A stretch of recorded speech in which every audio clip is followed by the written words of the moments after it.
Good evening, everyone. I'm Simon Boxall in for Donna Bush with your Cayman Islands Government Television News Brief on this Friday evening. Thanks for being here. The Fire Cadets are the newest detachment formed under the Memorandum of Understanding between the Cadet Corps and the uniformed branches earlier this year. 12 young men and women will now receive training related to firefighting and first response services in the Cayman Islands. Colonel Errol Braithwaite of the Cayman Islands Cadet Corps shared his enthusiasm for the new addition to the program with CIG TV at an event held at the Central Fire Station last evening. The focus will be developing fire skills specifically. Even though other cadets will benefit from that type of activity, it will be more intense. So they will move to a more advanced level compared to a regular infantry or sea or even a band cadet. You may be wondering what next. So next on our agenda in terms of developing those synergies, we'll be developing an MOU with the Cayman Islands Prison Service. We've also been looking at the Cayman Islands, the Royal Cayman Islands Police Service. We've got that MOU already drafted. We've got the one with the fire service, not the fire service, with the prison service partially completed. And then we move to the regiment. But we want to focus on more senior individuals, more senior cadets really about to leave school. And we're going to develop that into a program called the Junior Leaders Program for guys who are really serious about joining the Cayman Islands Regiment. Then they can jump over whether as full-time staff, if there are vacancies, or as reservists, so that they can assist in the HADR activities when that need arises. The Fire Cadets, Sea Cadets and Cadet Corps are all part of the Ministry of Home Affairs' mandate to create career pathways into the uniformed services, falling under Government Broad Outcome number 3, which is future-proofing to increase resiliency. In related news, 2 officers have been officially commissioned to service by the Cayman Islands Coast Guard.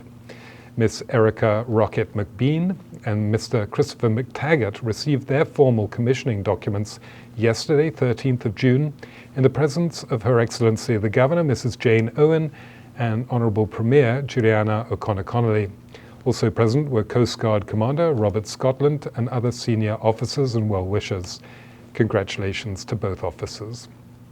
The Coast Guard will join other contingents from the uniformed services and local service clubs tomorrow, Saturday, 15th of June, for the King's Birthday Parade. The parade will start promptly at 8 a.m. outside Government House on West Bay Road. In the evening, the public is invited to return to Government House at 5:30 p.m. for the Royal Garden Party, hosted by Her Excellency the Governor, Mrs. Jane Owen. Attire is garden elegance, so wear your best outdoor formal attire. Governor Owen has announced the 2023 Honourees today, Friday the 14th of June. Mrs. Susan Doak has been granted a member of the Order of the British Empire for her services as a midwife here in the Cayman Islands. Also, former Chief Officer and Commissioner of Police, Mr. Derek Byrne, has been bestowed a King's Police Medal for his services to policing in the Cayman Islands and in support of other overseas territories. We'd like to extend congratulations to both Mrs. Doak and Mr. Byrne on their stellar accomplishments.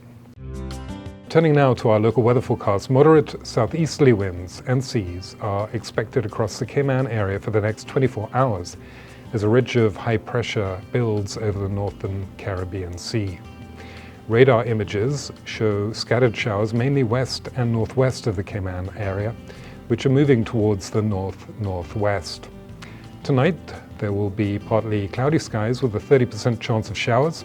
Temperatures will fall to the upper 70s and winds will be southeast at 10 to 15 knots with higher gusts. Seas will be moderate with wave heights of 3 to 5 feet. Just another reminder that you can check out the Cayman Islands National Weather Service's website and also their Facebook page for a look at your latest on the weather conditions. And before we go, if you're watching us on our YouTube channel, we ask you to take a moment to like, share and subscribe for all of your key and factual government news.